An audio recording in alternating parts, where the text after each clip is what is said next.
Well, hello, and welcome to another video from Reaction. Thank you so much for watching, and I hope you can subscribe to Reaction if you do enjoy these videos. And certainly do rate our videos on YouTube if you can. That really helps.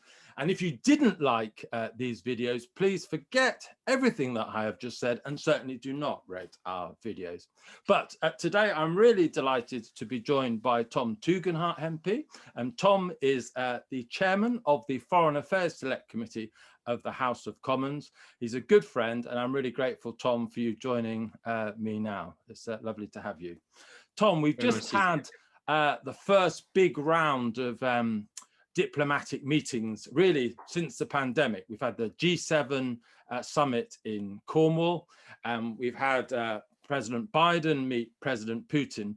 And I really just wanted to get your headline observations from those meetings. Perhaps start in the wrong chronological order, but what was your sort of takeaway from the Putin-Biden summit?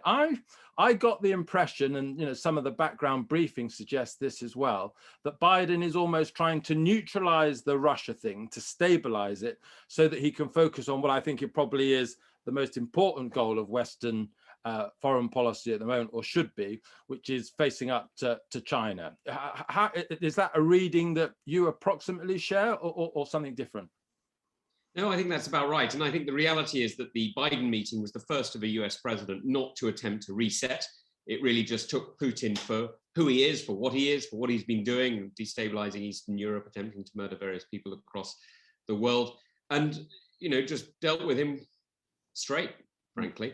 And I thought that was very interesting. I mean, I think the only way it could have been colder is had it been a Zoom call. I mean, President Biden didn't even do the joint press conference afterwards. And as the various journalists pointed out to President Putin, who thought that this was a moment to grandstand, it didn't work out for him. A very powerful question from one journalist was, you've tried to murder all of your opponents, you've tried to destabilize all of Russia's institutions, you claim to be a Democrat, what are you afraid of, Mr. President?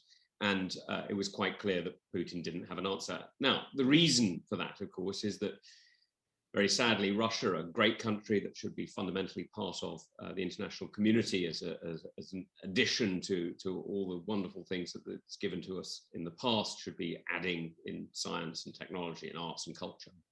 But sadly, it's largely irrelevant, and it's irrelevant because of the Putin mafia cabal that now runs it. China's different. China's a real state. China is a very, very strong nation that is seeking to reset the rules of the world. And that's really where the G7 was coming from. And I think that was the important takeaway, that we've got 7 countries, in fact, more than that. It was 11 countries, really, because there was the addition of India, Australia, South Korea, and South Africa, who were talking about the world tomorrow. How do we guard our principles? How do we defend our people? And how do we make a real meaningful difference that has an impact, not just abroad, but actually here at home in defending our interests? Yeah. And I sort of saw initially from the G7, I saw the sort of headline communique, which didn't mention China at all. Actually, within the longer document, there were mentions of China. Should I read anything sort of into that? Because there is this sort of subtext that perhaps Britain, certainly America, wants to be a bit more hawkish on China, but France and Germany in particular, representing quite a lot of opinion within the European Union, are more reluctant to potentially compromise economic relationships with Beijing. And they are sort of slightly downplaying any wish to sort of confront China. Are you worried about the lack of headline resolve from the G7, or have we got to be patient and realize that it's going to take a little while to build up this consensus if we are going to get a consensus on China? Well, look, I think it's one of those moments where we've got to build up the consensus, and let's not pretend that it's simply a Europe, US, UK divide. It's not. There are various other different positions, even within the so-called Anglo-Saxon sphere, if you like. The Canadians were pushing for the names of Michael Spavor and Michael Kovrig to be in the declaration they didn't get in there, and that wasn't just because of France and Germany. You know, there are a whole series of 2 Canadian citizens who've been basically kept prisoner in China for 3 or 4 years now. Is it that long? Or That's exactly. No, it's over 3 years. It's nearly 4 years, and they are effectively held hostage as a means of attempting to leverage influence over Canada. And it's you know, so the Canadians quite understandably and quite rightly wanted them named on the declaration in order to make sure that they're not forgotten. And I support the Canadian government absolutely on that. But you know, as I say, it's not just France or Germany or Italy or even Japan who blocked that. There were others. So you know, this is something that we've all got to decide that we're serious on. And I think many of the declarations that were in there were important. But you know, when I got together with the chairs of the foreign affairs committees of the G7, so the same 7 countries, just from a parliamentary basis rather than from a government basis, we came out with 7 goals, and those 7 goals really focused on fighting back against those who are seeking to put pressure on free countries. And so our goals were pretty simple. They're fighting corruption. Why? Because it corrupts us. It undermines our security. Defending environmental policy. Why? Again, because if you want to bring back jobs to this country, if you want to, you know, if you want to be safe abroad and safe at home, you need to have an environmental policy which keeps you safe and makes sure that a green economy is actually productive. Now, we can do all these things, and we, as the G7 FAC chairs, were pushing forward. And I'm very glad that 2 or 3 of our goals were picked up by the world leaders. But there's more to go. You know, there's a long way to go. And as you know, we're coming into. I'm afraid that's the bell for the start of Parliament. But this being a reaction programme, I'm sure you won't mind it. We'll put up with the bell. It's probably the Chinese trying to disrupt our conversation, Tom. They've managed to engineer it somehow. maybe that's what it is. But the reality is that the next big event is COP26. Now that is a huge event, and it depends on building up trust between developed and developing countries to make sure that we all take the steps that we need to take. And that's where trust matters, leadership matters, and coordination matters. Just final question on the G7. How conservative did you find it? My sort of slight worry was, you know, there was this big emphasis on carry on spending, and I'm already worried about inflationary pressures, you know, particularly in the United States. I also slightly worried about this tax harmonization plan. I certainly think the tech giants should be taxed properly, and we're not taxing them well enough at the moment. But I didn't quite like the idea that we were having some sort of global tax harmonization. That sort of, for me, undercuts the idea of tax competition between sovereign nation states. Do you share any of my concerns that there was a little bit too dirigiste in the overall flavor of what came out of the beautiful scenes in Cornwall? I love the fact that you've now become a Paris philosopher rather than just a Salisbury guru. No need look, I think there are Tom. That's a compliment from me, as you know. Look, I am concerned about inflation. Look, you know that the latest inflation rates that's come out in the UK is inflation is running at 2.1%, which is a little bit only a squeeze over the Bank of England target. We know that the 6 trillion budget injection of the United States government into its own economy is likely to see some form of inflationary pressures on the dollar. And we all know, because it's not exactly a secret, that when you squeeze money into the US, it bursts out of other places too. So it's likely to cause more inflation outside than inside the United States. And your point about the corporate tax aim or goal, I think is a real one, because we talk about it as though it's just companies like the FANGs, as they're called, Facebook, Amazon, Netflix, Google, you know, escaping taxation. And I think there's a real point there that we do need to make sure that tax is collected and tax is fairly distributed then to the various jurisdictions in which they operate. But it's also true to say that there are many developing countries, many countries that haven't been on the industrial pathway as long as we have, who need lower corporation tax in order to compete with us. And so forcing them into a straitjacket is actually a way of freezing development as it is today. Now, if you're at the top of the pile, that's great. Of course you want it.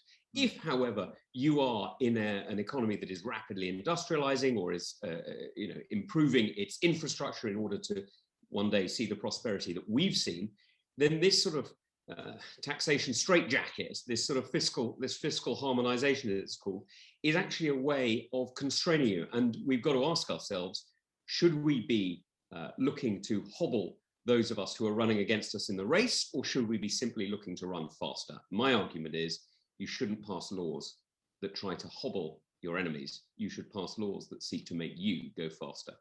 Brilliant. Well, I'm very glad to hear a very conservative position from you. Very not a Parisian intellectual position, which I'm glad to see. I'm hearing sort of inside talk from the government that they hope that the G20 will effectively veto this corporation tax harmonisation, which is certainly possible. But it sort of slightly disappoints me that the British government isn't willing to stand up, at the G7 against it rather than hide behind the G20. But that's another subject.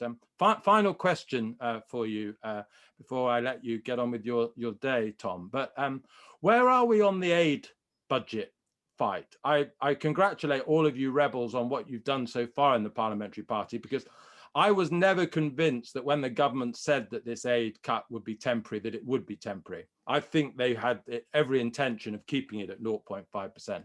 I think the rebellion has already secured that it will return at some point to 0.7%, which is something of a significant victory. But you've tried various parliamentary devices which haven't succeeded yet. But what's your view on the possibility of defeating the government and restoring 0.7% earlier? Are you still hopeful, or is your hope dimming? No, my hope is not dimming. And the reason it's not dimming is because let's be clear about what this aid is for. This aid isn't some sort of random act of charity in a sort of global Christian context, much as you and I may feel strongly about that. It's actually raw and naked self-interest in making meaningful, measurable, and impactful differences to people's lives around the world in order to protect us. If you want to stop a new variant, Delta, Echo, whatever the next one is, you need to make sure that people are vaccinated. Now, that means 11 billion doses of vaccine, right? Who's going to pay for that? Because it ain't the economies of the developing world. They don't have the infrastructure. We need to make sure we help. That's not just about helping them. That's fundamentally about helping us. If we don't want another lockdown next year, if we don't want to be going in and out of these different bizarre sort of violations of our civil liberties that we're seeing all the time, we need to make sure that those assaults against us are stopped. But it's also about defending our interests. Look, we know that the world is in a fight over operating systems at the moment. Do you think that the operating system of the global economy should be based on freedom? Should it be based on individual opportunity, innovation, and liberty? Or, alternatively, as Beijing will tell us, should it be based on state control, state allocation, and state interest? Now, I think it should be the first. But here's the secret. We're losing that fight at the moment. And as a report that we published today on multinationals around the world and Britain's place in them, the Foreign Affairs Committee has pointed out quite clearly that we are losing ground in multilateral organizations. Why? Well, it's not difficult to work out why. We're losing the votes in the UN. We're losing the votes in these organizations because as we step away from the table in developing countries, somebody else steps in. And no matter how badly you think things are going while you're at the table, trust me on this one, Tim, walk away and they will go worse. This is the problem we've got. We need to stay at the table. We need to argue for Britain, and we need to make sure we win these votes and win these fights, because this is about shaping the world of the future, not just about protecting our interests today. Just by the way, one last point. Can you imagine a world in which Margaret Thatcher or Ronald Reagan did not fight for every seat in every UN vote, UNESCO, WHO, whatever it was? No, they fought for every single seat because they knew that, as the American field manual will tell you, every day you must do one thing to improve your defensive position. And for us, foreign aid and winning seats in the United Nations organizations and multinationals is all about defending improving our defensive position. Amen. Preach it, brother. And sharing vaccines, of course, at the moment, I think we will stop now. But I thought the G7 commitment on sharing vaccines fell well short of what should be the case as well. I don't often agree with Gordon Brown, but I thought he was closer to what we needed than some of the leaders at the G7. Tom, you're a brilliant man. Thank you for sharing the time with us. I know you've got to go on to other interviews now, but most of all, thank you to all of you for watching. I hope you're enjoying these videos.